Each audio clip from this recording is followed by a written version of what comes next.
Hello friends, तो कैसे हैं आप लोग। आशा करता हूं अच्छे होंगे। तो हम लोग कंटिन्यू करने वाले हैं आरआरबी 2024 सामान्य जानकारी, जो यूथ कंपटीशन का बुक नया वाला आया था उससे हम लोग स्टार्ट किए थे।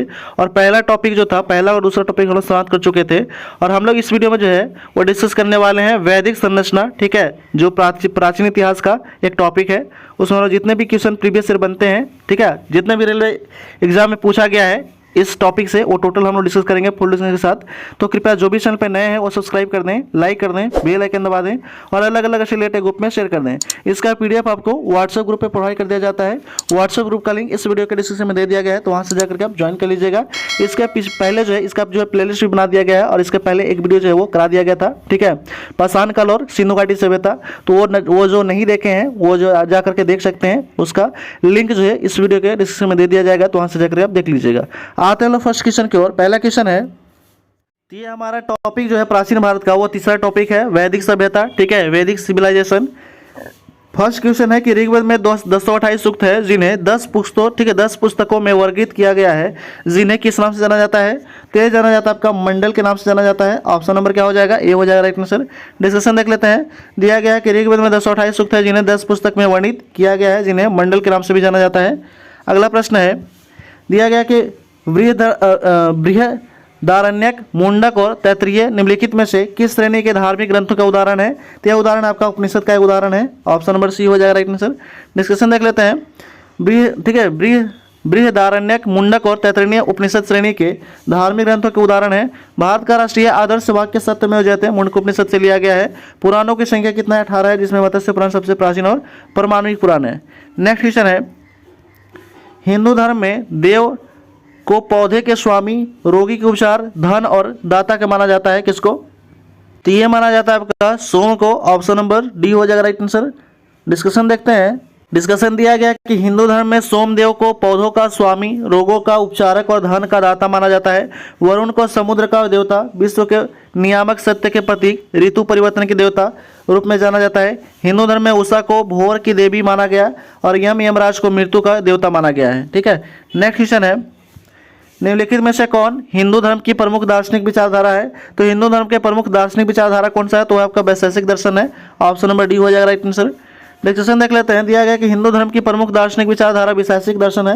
वैशेषिक दर्शन का प्रवर्तक कनाद है। कौन है, ऋषि कनाद है, ठीक है, मुनि जो है वो कनाद मुनि है को माना जाता है। इस दर्शन के सिद्धांत न्याय दर्शन के सिद्धांत के समान ही है। वैशेषिक दर्शन का मुख्य उद्देश्य बाह्य जगत की व्यापक समीक्षा करना है। वैशेषिक दर्शन में न्याय दर्शन को 16 तत्वों की अपेक्षा केवल 7 तत्वों में स्वीकार किया गया है। नेक्स्ट क्वेश्चन है, अगला प्रश्न है कि निम्नलिखित में से किस वेद को कर्मकांड ग्रंथ के रूप में जाना जाता है। तो कर्मकांड ग्रंथ के रूप में जाना जाता है आपका यजुर्वेद को, ठीक है। डिस्कशन देख लेते हैं। दिया गया कि यजुर्वेद कर्मकांड के रूप में जाना जाता है, जो बलिदान धर्म की स्थापना करता है। इसे यज्ञ वेद भी कहते हैं। इसके पाठ्यकर्ता को अधर्यु कहा जाता है। इसमें यज्ञों के नियम, विधि विधान, संकल्प तथा बलिदान विधि का वर्णन मिलता है। यह एक ऐसा वेद है जो गद और पर दोनों में है। जबकि ऋचाओं के कर्म ज्ञान के संग्रह को ऋग्वेद कहा जाता है। इसमें 10 मंडल, 228 सूक्त और लगभग 10,600 जो है वो ऋचाएँ हैं, ठीक है। उसके बाद है कि इसके ऋचाओं के पढ़ने वाले को क्या कहते हैं, तो ऋषि को होत्रु कहा जाता है। होत्रु कहते हैं सामवेद में यज्ञों के अवसर पर पाए जाने वाले ऋचाओं के मंत्रों या संकलन का। इसके पाठ्यकर्ता को उद्गाता कहा जाता है, ठीक है। सामवेद के पाठ्यकर्ता को उद्गाता कहते हैं। तथा अथर्ववेद में अथर्वा ऋषि के द्वारा रचित है। इसमें कुल कितने जो है वो 731 सूत्र हैं और 6000 मंत्र हैं।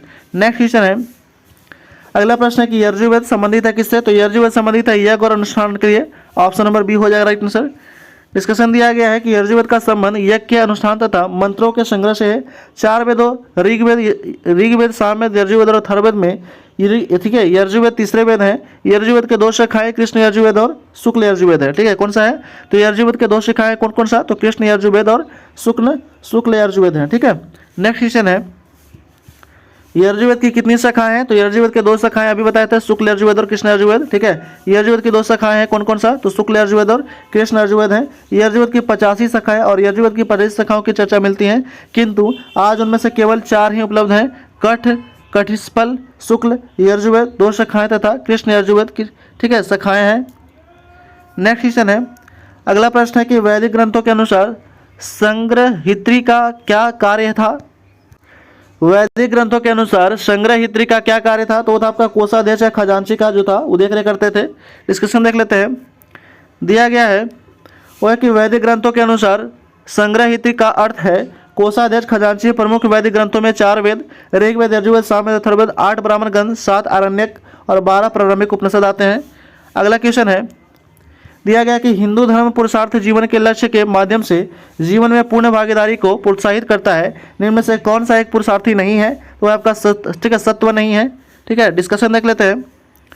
दिया गया है कि प्राचीन काल में मनुष्य के उद्देश्यपूर्ण जीवन को व्यतीत करने हेतु आश्रम व्यवस्था का निर्धारण किया गया था। निर्धारित आश्रम व्यवस्था की सफलता पुरुषार्थ पर निर्भर थी। यह पुरुषार्थ धर्म, अर्थ, काम और मोक्ष, इन्हें चतुर्वर्ग भी कहा गया है। पुरुषार्थ के अंतर्गत मनुष्य भौतिक सुखों का उपभोग करते हुए धर्म की ठीक है समान रूप से अनुसरण करके मोक्ष का अधिकारी होता है। अतः दिया गया विकल्प में सत्य जो है वो पुरुषार्थ नहीं है। नेक्स्ट क्वेश्चन है, अगला प्रश्न है कि निम्नलिखित में से कौन सा ग्रंथ वैदिक साहित्य का हिस्सा नहीं है? तो वैदिक साहित्य का हिस्सा नहीं है पिटक जो है, और वैदिक साहित्य का हिस्सा नहीं है। ये किसका है? तो ये पिटक जो है वो आपका बौद्ध ग्रंथ का ये जो हिस्सा है। ठीक है, बाकी सभी है आरण्यक है, उपनिषद है और ब्राह्मण है। ठीक है, डिस्कशन देख लेते हैं। दिया गया है कि वेद हिंदू धर्म के आधारभूत ग्रंथ हैं जिनकी संख्या 4 है, ऋग्वेद, यजुर्वेद, अथर्ववेद और सामवेद। इन सभी वेदों में ब्राह्मण, आरण्यक और उपनिषद चारों वैदिक साहित्य तथा इनके ब्राह्मण, आरण्यक तथा उपनिषद मिलाकर वैदिक साहित्य कहलाते हैं। जबकि पिटक बौद्ध धर्म की प्रमुख पुस्तक है। बौद्ध धर्म के पिटकों का वेदों की समापन ही महत्व की पिटक है। 3 पिटक है, कौन कौन सा देख लेते हैं। पहला है विनय पिटक, सूत पिटक और अभिधम पिटक। तो विनय पिटक बौद्ध धर्म के संघ के नियमों का संकलन करता है। सूत पिटक जो है वो सिद्धांतों को, धर्म के सिद्धांतों को संकलन करता है।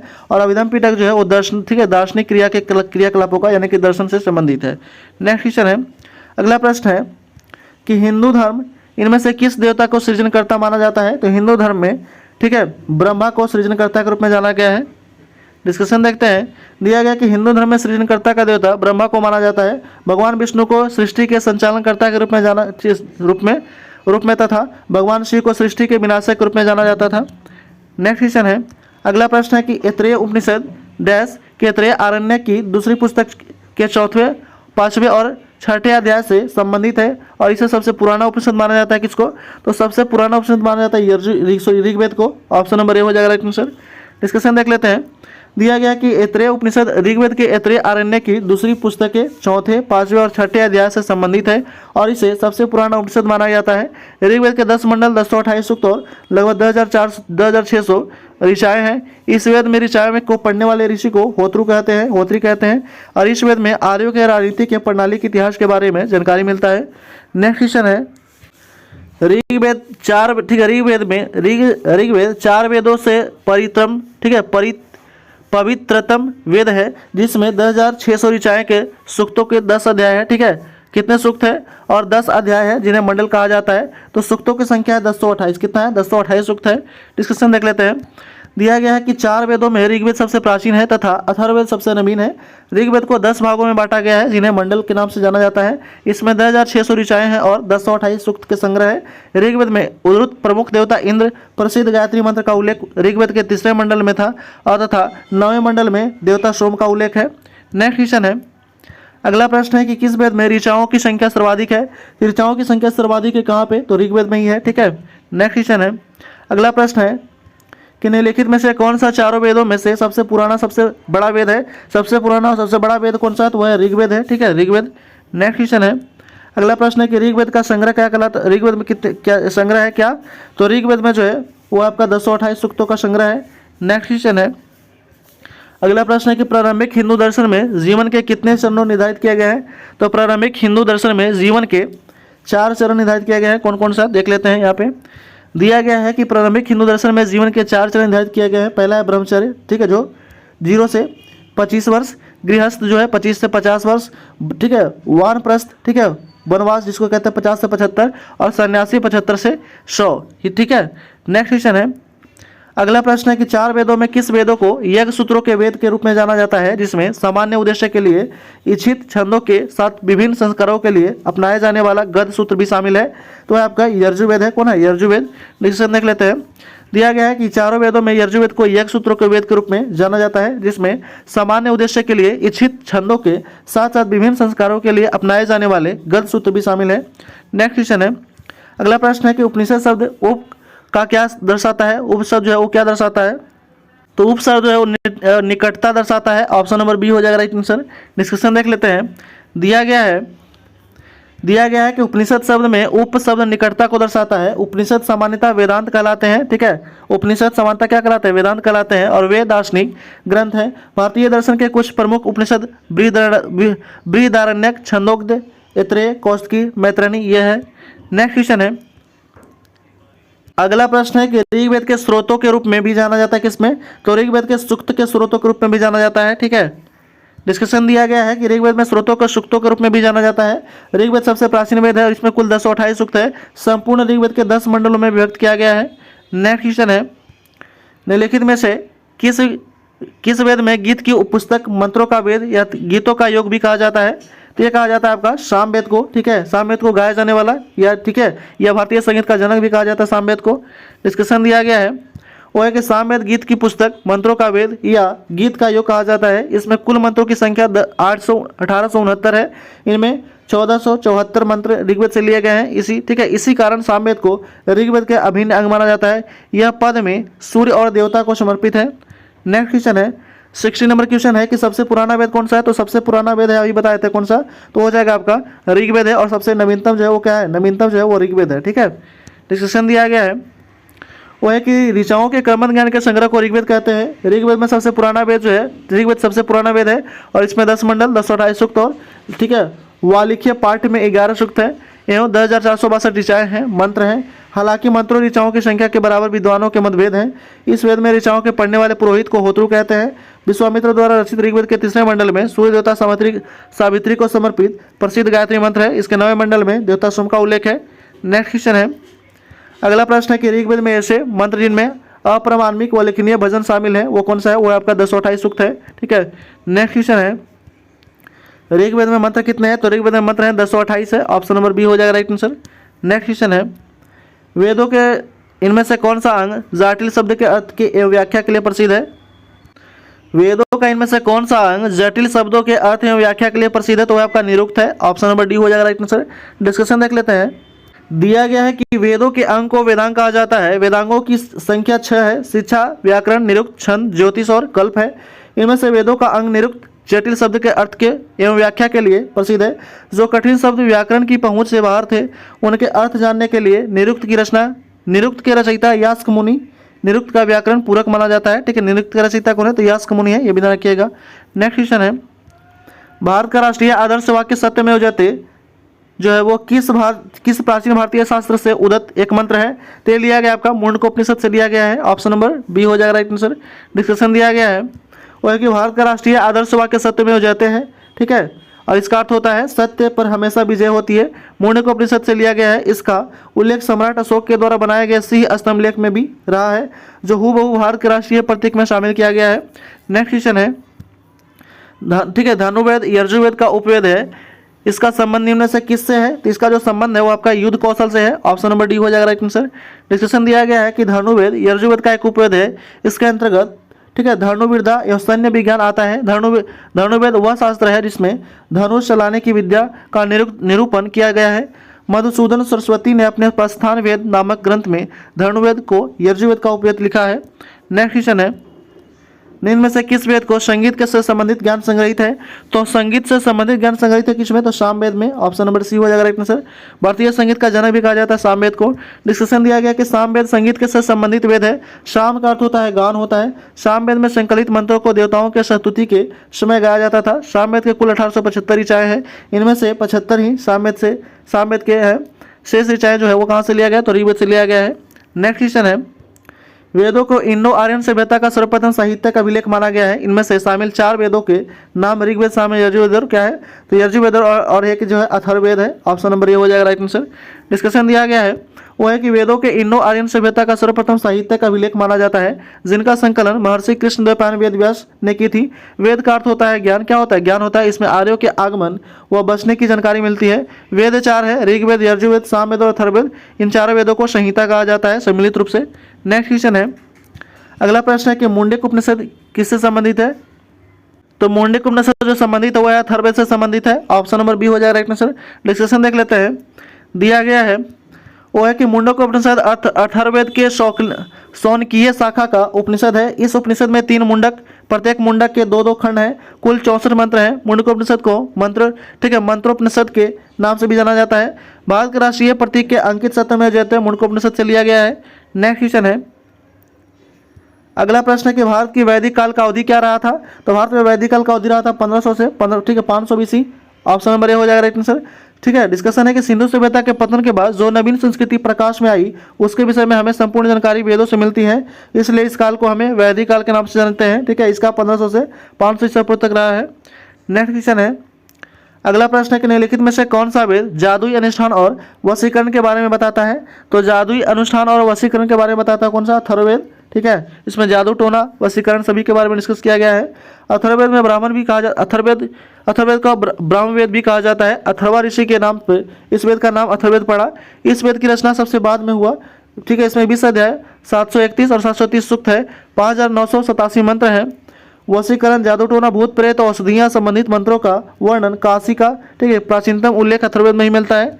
नेक्स्ट क्वेश्चन है, अगला प्रश्न है कि यजुर्वेद में यजुर का अर्थ क्या होता है। यजुर का अर्थ होता है बलिदान होता है। ठीक है, यजुर्वेद में यजुर का अर्थ होता है बलिदान। यजुर्वेद में हिंदू धर्म का, ठीक है, हिंदू धर्म का एक महत्वपूर्ण श्रुति धर्म ग्रंथ है। इसमें यज्ञ और बलि की प्रक्रिया के बारे में बताया गया है। यह हिंदू के धर्म के ग्रंथों का प्रमुख में से एक है।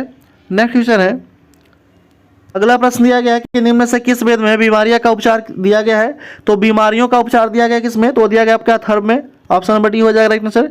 डिस्कशन दिया गया है वो है कि अथर्ववेद में बीमारियों के उपचार के बारे में बताया गया है। अथर्ववेद में मनुष्यों के सामान्य विचारों तथा अंधविश्वासों का विवरण मिलता है। इनमें से विविध विषयों के संबंधित मंत्र और रोग निवारण, समयन, राजभक्ति, विवाह, प्रणय, गीतों का आदि के विवरण सुरक्षित है।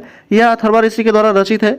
नेक्स्ट क्वेश्चन है, अगला प्रश्न है कि निम्नलिखित में से किस उपनिषद में वसुधा कुटुंबकम शब्द का उल्लेख किया गया है। तो वसुधम कुटुंबकम शब्द का उल्लेख किसमें किया गया है, तो महाउपनिषद में।